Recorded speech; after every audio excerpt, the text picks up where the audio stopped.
2월 29일 중국 최초의 항공모함 랴오닝함이 1년간의 정비와 업그레이드를 마치고 해상 시범 운항에 들어갔습니다. 작년 2월 28일 다롄 조선소에 입항해서 정확히 1년 만에 움직이는 건데요. 랴오닝 회사 사무국 공고를 보면 2월 29일 10시부터 3월 9일 6시까지 군사 임무로 인해서 지정된 해역에 진입을 금지한다고 합니다.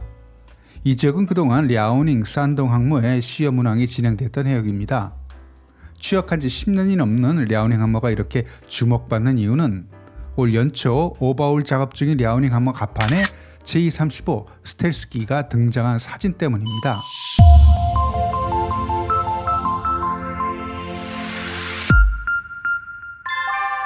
지난달 초 랴오닝 항모 갑판에 제235로 보이는 항공기 사진이 온라인에 공개되면서 여러 가지 추측들이 나왔습니다. 그리고 이 사진들은 29일 10년 주기 오버홀 작업을 마치고 다롄 조선소를 떠나는 랴오닝함 모습들입니다. 랴오닝 갑판에는 제215, 제235의 더미 기체가 특히 눈에 띕니다. 중국은 미 해군과는 다르게 이런 임무에는 더미 기체를 투입합니다. 작년 상하이 장난 조선소에서 시험 운항에 나섰던 003 푸젠 항모 갑판에도 제235 더미 기체가 실려 있었지만 이 캐타펄트용 함재기로 개발된 스텔스기라 그때는 제235를 크게 주목하지 않았습니다. 하지만 올해 2월 랴오닝 항모에 등장한 이 제235, 이 사진이 온라인에서 마치 네티즌이 우연히 촬영한 것처럼 공개되고 2월 29일 해상 시험 운항 장면이 홍콩의 친중 언론을 통해 공개되는 것은 이 랴오닝 항모가 10주년 주기 오버홀 작업을 경험한 개조 작업을 통해서 랴오닝 항모에서 제235 스텔스기를 운용할 것이라는 걸 서방에 알리려는 의도로 보입니다. 사출 방식의 제약 때문에 랴오닝과 같은 스토바 항공모함의 5세대 스텔스 함재기를 운영한다는 건 효율적이지 못하다고 생각해 왔습니다. 공군용으로 시작했다가 캐터바용 함재기로 개발되는 제235는 이론적으로는 랴오닝함에서 이착륙이 가능할 겁니다. 중국이 운영 중인 랴오닝과 산둥 항모는 항공모함 운영에 경험을 쌓는 훈련용 항공모함으로 푸젠과 같은 캐타펄트형 항공모함들이 취역하면 2선으로 물러나거나 조기 퇴역시킬 것으로 예상했었습니다. 하지만 정확히 1년간 진행된 랴오닝함 오버홀 작업 그리고 제235로 운영할 수 있게 항모 개조 작업을 동시에 진행한 것은 훈련함에서 전투함으로 항모의 성격이 변한다는 건데요. 제235가 어느 정도의 성능을 가진 5세대 스텔스기로 판명될지는 모르지만 중국의 항모전단 운영 전략에 변화가 생긴 것으로 계획대로 진행된다면 중국 해군도 어찌됐든 간에 스텔스 함재기 시대로 진입한 겁니다. 제235는 산양항공공사가 개발한 스텔스 전투기로 청두 항공공사의 제20에 이은 중국의 두 번째 5세대 전투기입니다. FC-31이라는 이름으로 2012년 주하이 에어쇼에서 처음 공개된 후에 몇 차례 디자인 변경이 있었고 또 최근 뉴스레 사진을 보면 시험 비행 마지막 단계에 있는 것으로 보입니다. 함재기로 설계된 제235는 아직 프로토타입 단계에 있지만 제11, 15, 16을 만들어온 선양항공의 생산 능력으로 볼 때 머지않아 중국 항모 갑판에서 이착륙하는 제235 영상이나 사진이 공개되리라고 봅니다. 기본형인 제235는 후방 시야가 확보되어 있지 않는 F-35B 스타일의 캐너피에 강화된 이착륙 장치 등 이 캐터펄트 항모 운영에 적합하도록 설계되어 있고 랴오닝함 갑판에 있던 제235 더미에서 볼 수 있듯이 접이식 날개 구조로 비좁은 항모 갑판과 엘리베이터에 맞게 수정되어 있습니다. 중국산 공대공 공대지 미사일에 A4 레이더가 장착될 것으로 예상하는데요. 정확한 스펙은 아직 공개된 것은 없습니다. 이건 오래전 FC-31이라는 이름으로 주하이 에어쇼에서 공개된 리플렛 자료고요. 그나마 언론을 통해 공개된 자료라면 홍콩 문예부에서 보도한 제235 자료가 있습니다. 하지만 이 숫자도 제235의 레이더 피탄 면적이 F-22보다 적은 수준이라거나 작전 반경이 1350km에 최대 속도가 마 2.2라는 숫자를 그대로 믿을 수는 없습니다. 그리고 전자전을 포함한 훈련과 전투 임무 모두를 소화할 수 있는 2인승 제235에 대한 소문은 오래전부터 있었지만 공개된 프로토타입 기체에는 없었습니다.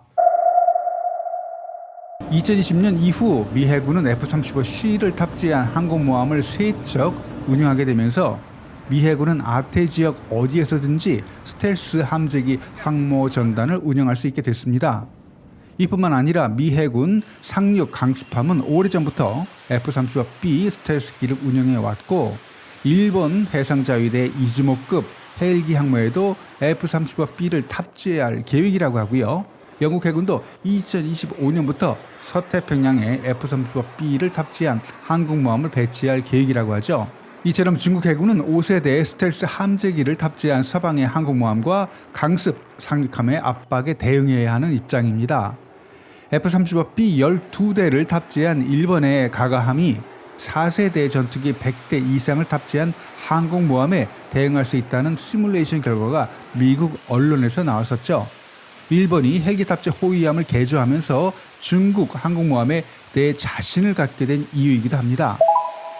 스텔스 함재기로 무장한 미일 해군의 압박에 중국은 랴오닝함의 제235를 우선 배치함으로 전력 공백 일부분을 메울 수 있다고 판단한 듯합니다.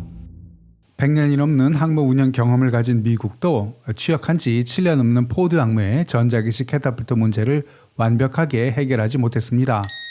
중국도 푸젠 항모의 핵심 기술인 전자기식 캐타폴트의 성능이 제대로 나오지 않는다면 푸젠함의 전력화는 늦어질 수밖에 없습니다. 푸젠함의 이멀스 테스트는 2025년에 실시될 것으로 알려졌었는데요. 결과가 어떻게 나오던 2025년에 정식 취역할 수 있겠지만 최소 1일 20소티 수준의 산동함보다는 효율이 나와야 하는데요. 캐타폴트용으로 개발되던 제235를 랴오닝함에 맞는 스터바형으로 개발하는 걸 보면 푸젠함 사출 장치에 해결하지 못한 문제가 있는 건 아닌지 그럴 가능성도 있다고 봅니다. 랴오닝함은 지난 1년간 오버하울 작업에 제235 운영이 가능하도록 선체를 개조한 상황이라 스터바용 제235만 준비된다면 실기 2착륙 훈련도 바로 진행할 수 있습니다. 이렇게 되면 중국은 빠르면 2025년 스텔스 함재기를 탑재한 항공모함 전단을 꾸릴 수 있게 됩니다. 스터바용으로 개발되는 제235에는 여러 가지 문제점들이 있습니다. 먼저 스키 점프대 방식으로 이륙하기 때문에 제235의 무기나 적재 연료를 줄여야 합니다. 연료를 적게 실으면 작전 반경이 좁아져서 작전을 펼치기도 전에 항모로 돌아와야 한다는 이야기도 됩니다. 그렇다고 랴오닝함이나 산둥함을 전자기식 캐타폴트로 개조하는 것은 원천 불가능합니다. 따라서 제235의 부족한 부분을 기존 함재기인 제215가 메울 것으로 보입니다. 수호이 33에서 출발한 제215는 이론상으로는 대형 공대지 공대함 미사일을 탑재할 수 있어 원거리 목표물 타격이 가능합니다. 이 두 번째, 스터바형 제235를 개발했다고 해서 바로 랴오닝 항모에서 운용될 수 있는 건 아닙니다. 이런 부분은 중국군도 계산하고 랴오닝 항모의 오버홀 작업 기간 동안 준비했을 거라고 보는데요. 스키 점프대 방식과 전자기의 사출 방식 사이에는 기술적인 부분 그리고 운영상의 차이가 큽니다. 캐타폴트 항모인 푸젠함에 배속될 제235 파일럿이 랴오닝과 산둥 항모에 배속된다면 함재기 조종사에 대한 별도의 추가 훈련과 교육이 필요하고요. 반대로 랴오닝과 산둥 항모 함재기 조종사가 제235를 조종하게 된다면 마찬가지로 별도의 훈련과 교육이 필요합니다. 그리고 스텔스 항공기는 지휘 및 통제, 기술 지원, 군수 지원 시스템과 장비에 대한 요구사항이 기존 4세대 항공기보다 높아서 지상 승무원들도 스텔스기 운영과 유지에 대한 별도의 교육과 훈련을 받아야 합니다. 이 세 번째 문제는 가장 원론적인 의문인데요. 함재기용으로 개발 중인 제235가 스키 점프대 항모에서 이착륙은 하겠지만 과연 원하는 수준의 전력화를 이루어낼지인데요. 캐터바용 함재기를 스터바용 항모에 맞게 개조한 사례는 얼마 전에도 있었습니다. 실제로 2020년 미국과 프랑스는 인도의 스키 점프대 항모에 탑재할 전투기 사업에 참여하기 위해서 FA-18 그리고 라팔 M에 대한 개조 작업을 진행했었습니다. 미국과 프랑스는 인도 해군 항공기지 스키 점프대용 활주로에서 진행된 이착륙 테스트에 성공했습니다. 엔진 출력 부족의 이슈가 있을 수 있겠지만 제235가 랴오닝함에서 이착륙하는 데는 큰 문제가 없을 겁니다. 이전 중국 정부의 선동 사례를 보면 어느 정도 성공한 경우에만 외부에 정보를 노출시키기 때문에 문제가 있었다면 이런 여론몰이는 애초에 하질 않았을 겁니다. 랴오닝함에서 제235를 운영하는데 문제가 없다고 판단되면 이 중국은 산둥함도 제235를 운영하게 개조할 겁니다. 내년이면 산둥함의 5년 주기의 이 유지보수 작업이 예정되어 있는데요. 이 기간에 개조 작업을 할 수 있습니다. 현재 운영 중인 랴오닝, 산동, 이 중국의 항공모함들이 미국의 슈퍼 항모의 비교 대상은 아니지만 그래도 잠재적인 위협이 되는 건 사실입니다. 제235를 이들 재래식 항모에 배치하려는 전략은 중국이 전자기식 캐타펄트형 핵 추진 항공모함까지 가는데 상당한 노하우를 제공할 겁니다. 그리고 제235가 실제로 랴오닝이나 산둥함에 탑재된다면 훈련용 항모에 머물렀던 랴오닝함의 가치는 상당 기간 연장될 수 있습니다. 최소한 일본의 이즈모 항모나 F-35B를 탑재한 영국의 엘리자베스 항모에는 대응할 수 있는 도구가 됩니다. 이렇게 되면 중국은 스텔스 함재기를 탑재한 항공모함 2척을 더 진수하는 효과를 볼 수도 있습니다. 현재 제211과 제216 생산에 집중하는 세냥 항공의 이 제조 능력으로 볼 때 초기 단계지만 최소한 1년에 5대 이상의 제235는 생산해낼 수 있다고 봅니다.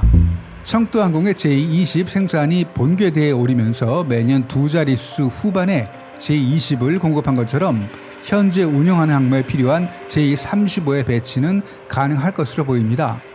제215 기준 랴오닝 항모는 24대, 산동 항모에는 최대 36대의 함재기를 탑재할 수 있습니다. 오늘 영상은 여기까지. 영상이 유익했다면 구독, 좋아요 부탁드립니다. 댓글은 영상을 만드는 데 큰 도움이 됩니다. 감사합니다.